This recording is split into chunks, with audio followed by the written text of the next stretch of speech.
आजच्या ह्या 2026च्या निवडणुकीमध्ये माझ्यासारख्या कार्यकर्त्याच्या मनामध्ये एक खंत आहे की कोल्हापूर शहर हे पूर्ण देशात, राज्यात नव्हे देशात चळवळीचं शहर म्हणून ओळखलं जातं.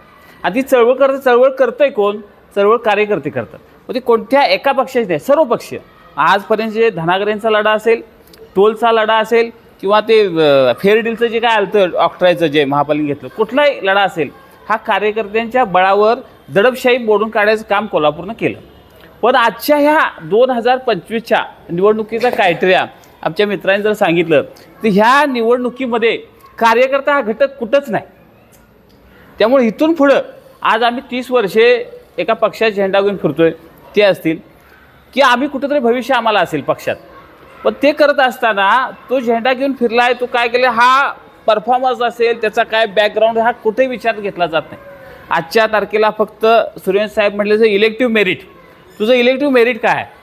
आणि पहिलं काय म्हणायची, तुझ्या मागं डोकी किती आहेत, पण आता मुलाखती गेल्याच्या तुझ्याकडे खोकी किती आहे. अशी परिस्थिती आत्ताची ह्या कोल्हापूर शहरातील बघितल्यानंतर उद्या माझ्या पक्षाला असेल किंवा ह्यांच्या पक्षाला असेल, उद्याला घोषणा द्यायची असेल किंवा एखादी चळवळ करायची असेल, एखादं आंदोलन करायचं असेल तर कार्यकर्ते मिळतील का ते शोधावे लागतील. त्याच्यानंतर नवीन पर्याय ह्यांनी सांगितला की कार्यकर्त्याची गरजच उरली नाही काय, कारण इव्हेंट मॅनेजमेंट आले.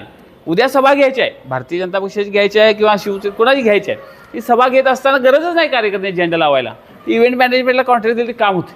अशा पद्धतीने चालत असेल तर ही लोकशाही टिकल का, असा प्रश्न माझ्या मनामध्ये झाल्यानंतर भाऊंच्या नेतृत्वाखाली 1990-95 पासून शिवसेना पहिल्यांदा आली.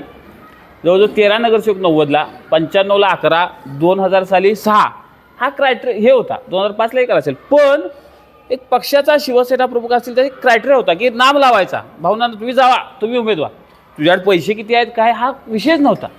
पण ती आजची परिस्थिती राहील नाही. कुठलाही पक्ष असू दे, तू काय केलंस ते सांगूनच म्हणतात, तुझ्याकडे काय आहे ते सांग.